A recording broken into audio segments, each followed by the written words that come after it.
Good morning बच्चों, जय Shri Krishna. Welcome back to my YouTube channel score marks with Mithilesh Tripathi. इससे पहले हमने अलजेब्रिक एक्सप्रेशन के जो भी वीडियोस बनाए हैं उसमें आपको मैंने मल्टीप्लिकेशन सिखाई, वैल्यूज़ पुट करना सिखाया। आज हम डिफरेंट टॉपिक के साथ आपसे मिल रहे हैं, डिविजन्स ऑफ अलजेब्रिक एक्सप्रेशन। तो बेटा हमने मल्टीप्लाई करना सीखा, अब हम डिवीज़न करना सीखेंगे कि हम कैसे एक पॉलिनोमियल को डिवाइड करते हैं। ठीक है, ठीक है। चलिए हम डिवाइड करने का के सैम्पल क्वेश्चंस शुरू करते हैं।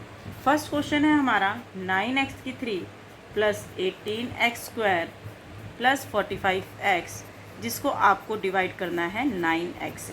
तो अभी यहाँ पर डिवीज़न के दो मेथड हैं बेटा। तो अभी मैं आपको एक छोटा शॉर्टकट मेथड सिखा रही हूँ, फिर उसके बाद होता है लॉन्ग डिवीज़न मेथड, वो हम बाद में करेंगे। तो ध्यान देखिए, तो ये हमारे पास कितने टर्म है, 1 टर्म, 2 टर्म, 3 टर्म्स। 3 टर्म्स को हमें 9x से डिवाइड करना है, तो हमें कुछ ज़्यादा नहीं करना। पहला टर्म उसको भी हमें 9x से डिवाइड करना है, प्लस सेकंड टर्म है उसको भी मुझे 9x से डिवाइड करना है, प्लस थर्ड टर्म है उसको भी मुझे 9x से डिवाइड करना है। तो ध्यान से देखिए, 9 से 9 कट गया, x की 3 में से अगर एक x कट जाएगा तो यहाँ पर क्या बचेगा, x का स्क्वायर बचेगा बच्चे। 9 से 18 जो है वो 2 पर कट सकता है। x से x स्क्वायर में जब हम कट करेंगे तो x बचेगा। 9 से 45 5 पे कट करता है और x से x कट गया, तो हमारा क्या बचा यहाँ पर, x स्क्वायर बचा, सिर्फ x square plus 2x plus 5। तो ये जो है ये हमारा इस डिवीज़न का आंसर है। चलिए एक क्वेश्चन इसी टाइप का कुछ और भी कर लेते हैं, ताकि आपको जो आपकी प्रॉब्लम्स है, जो कि आपके डाउट्स हैं, वो सारे क्लियर हो जाए। चलिए नेक्स्ट क्वेश्चन जो है वो आपका है 18x की 5 y की 3 minus 36x square y square plus 27x3 y4 bye minus 3xy। Okay, यहाँ पर भी सेम है, हमें लॉन्ग डिवीज़न मेथड करने की बिल्कुल भी ज़रूरत नहीं है। हम यहाँ पर इसको कैसे कर सकते हैं, यहाँ पर 1 2 3, यहाँ पर भी 3 टर्म्स हैं, तो 18x5 y की 3 को हमने 3xy से मल्टीप्लाई कर डिवाइड कर दिया। फिर 36x स्क्वायर y स्क्वायर को फिर से हमने माइनस 3xy से डिवाइड किया। बेटा यहाँ ध्यान रखना है कि जो 3xy है वो अकेला नहीं है, वो माइनस 3xy है, ठीक है। प्लस 27x3y4 अपॉन में माइनस 3xy।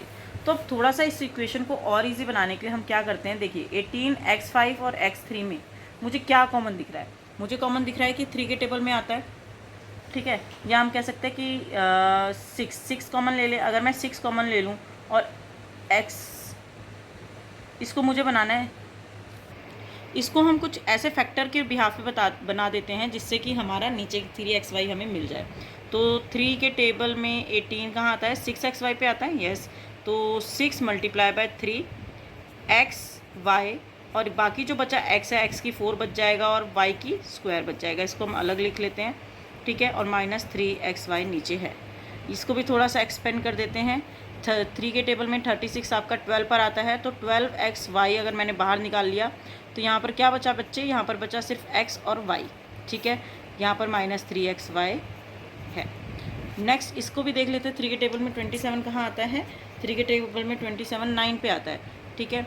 तो अगर मैंने यहाँ पर बचा सिर्फ x और y, ठीक है। यहाँ पर माइनस 3xy है। नेक्स्ट इसको भी देख लेते हैं, 9 पे आता है, ठीक है। तो अगर मैं स्टार्ट करूँ, एंड यहाँ पर 3 के टेबल में 27 9 पे आता है, तो अगर मैंने 9 बाहर निकाल लिया, ठीक है, और बेसिकली मुझे 3xy चाहिए ना, तो मैंने 3xy बाहर निकाल लिया, तो यहाँ पर क्या बचा, 9 बचा और x स्क्वायर बचा और y की 3 बचा, और नीचे क्या है, माइनस 3xy, ठीक है। तो अब 3xy से ये 3, यहाँ पर मैंने 3xy निकाला है, ये 3xy से 3xy कट गया, ये 3xy से ये आपका 3xy कट गया, और ये 3xy से ये आपका 3xy कट गया। तो बेसिकली देखिए ऊपर क्या बचा, माइनस, ये जो नीचे होता है कभी भी नीचे नहीं रहता, वो माइनस ऊपर चला जाता है, शिफ्ट हो जाता है। 6x4y स्क्वायर बचा, बीच में माइनस है, और यहाँ पर भी जो माइनस है ये ऊपर चला जाएगा, 12xy बचा, ठीक है। इसको ब्रैकेट में ले लेते हैं क्योंकि डबल माइनस हो जाएगा, यहाँ बीच में प्लस है, ये भी माइनस ऊपर चला जाएगा, उसको भी ब्रैकेट में लेना पड़ेगा, 9x स्क्वायर y की 3। अब ब्रैकेट को सॉल्व कर लीजिए, -6x4y² minus minus plus 12xy plus minus minus 9x²y3। आप इसको भी कट कर सकते हैं, नहीं तो आपको ना ये फैक्टर्स लेने की ज़रूरत नहीं है, आप इसको डायरेक्ट भी कट कर सकते हैं। बस आपको बेसिकली ये होगा कि 3 को हम 18 से 6 से कट कर रहे हैं, x में से x5 में से अगर x को कट करेंगे तो x4 बच जाएगा, y3 में से अगर y को कट करेंगे तो y² बच जाएगा। बस ये कि ये माइनस पहले आप ऊपर लेकर आ जाएंगे, फिर उसके बाद सॉल्व करेंगे। आप इसको दूसरे तरीके से भी कर सकते हैं। तो नेक्स्ट क्वेश्चन मैं आपको सिखा रही हूँ long division method. Long division method के थ्रू हम डिवाइड करना सीख रहे हैं कि कैसे हम डिवाइड करेंगे अलजेब्रिक एक्सप्रेशन को।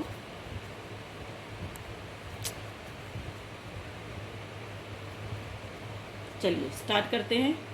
तो नेक्स्ट क्वेश्चन है हमारा लॉन्ग डिवीज़न मेथड। क्योंकि ये बाइनोमियल है, आप ध्यान से देखिए, इसमें 2 टर्म्स है। बाइनोमियल को जब हम पॉलिनोमियल से डिवाइड करेंगे तो हम long division method basically use करते हैं। इसका एक और भी मेथड है वो फैक्टराइजेशन मेथड, लेकिन वो हम बाद में सीखेंगे, ठीक है।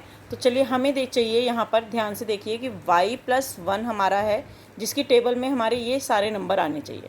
अब टेबल में आने चाहिए, मैम इसका भी कोई टेबल होता है क्या? यस, लेकिन हम बना सकते हैं बेटा। देखिए पहले मुझे क्या चाहिए, y3 चाहिए, और यहाँ पर क्या है बच्चे, y1। तो बेसिकली कि मुझे y3 चाहिए, तो मैं इसको y² से अगर मल्टीप्लाई कर दूँ तो मेरा आंसर क्या आएगा बच्चे, y3 प्लस y² को 1 से करेंगे तो क्या आएगा, y²। ये चीज़ क्लियर हुई आपको? बस बेसिकली आपको यही समझना है कि मुझे पहले क्या चाहिए, मुझे पहले चाहिए y3। और यहाँ पर आप ध्यान से देखें तो y² को अगर मैं y से मल्टीप्लाई करूँ तो मुझे y3 मिल जाएगा। बेसिकली मुझे पहला चाहिए, सेकंड तो आप जो भी आ रहा है वो आपको लिखना ही लिखना है, क्योंकि y² को अगर मैं y से कर रही हूँ तो y3 मिल रहा है, और y² को अगर 1 से मल्टीप्लाई कर रहे हैं तो मुझे y² अगेन y² मिल रहा है, ठीक है। चलिए तो हमने किससे किया बच्चे, y² से किया। तो y² से जब इसको किया तो y3 प्लस y² हमारा आंसर आया। अब माइनस करेंगे। हमने अभी तक अलजेब्रिक एक्सप्रेशन में सीखा है कि जब भी हम माइनस कर रहे हैं तो आप क्या करते हो, नीचे वाले साइन जो होते हैं, नीचे जो भी एक्सप्रेशन आप लिखते हो उसके साइन आपके चेंज हो जाते हैं। सेम यहाँ पर भी हम वही करेंगे। यहाँ वैसे बेसिकली देखा जाए तो प्लस है, आप इसको माइनस कर दोगे, इसको भी माइनस कर दोगे, प्लस माइनस माइनस कट गया। देखो प्लस माइनस माइनस ये भी सेम आ चुका है, और ये भी हमारा कट जाएगा। यहाँ पर बेसिकली हमारा क्या आ गया, 0 आ गया, ठीक है। अब हम ऊपर से एज इट इज़ सारा उतार लेंगे, +y+1। आप ध्यान से देखो तो y+1 है, तो अगर मैं इसको 1 से ही प्लस करूँ, मल्टीप्लाई करूँ, तो मुझे सेम y+1 मिल जाएगा, मिल जाएगा। यस, अब क्योंकि यहाँ प्लस है इसको भी माइनस कर देंगे, ये भी प्लस है तो ये भी माइनस हो जाएगा, plus minus minus plus minus minus, answer 0 आ गया। तो देखो कितना इजी था। आपने y+1 को जब डिवाइड किया तो आपका जो क्वोशंट आया वो आपका आया y²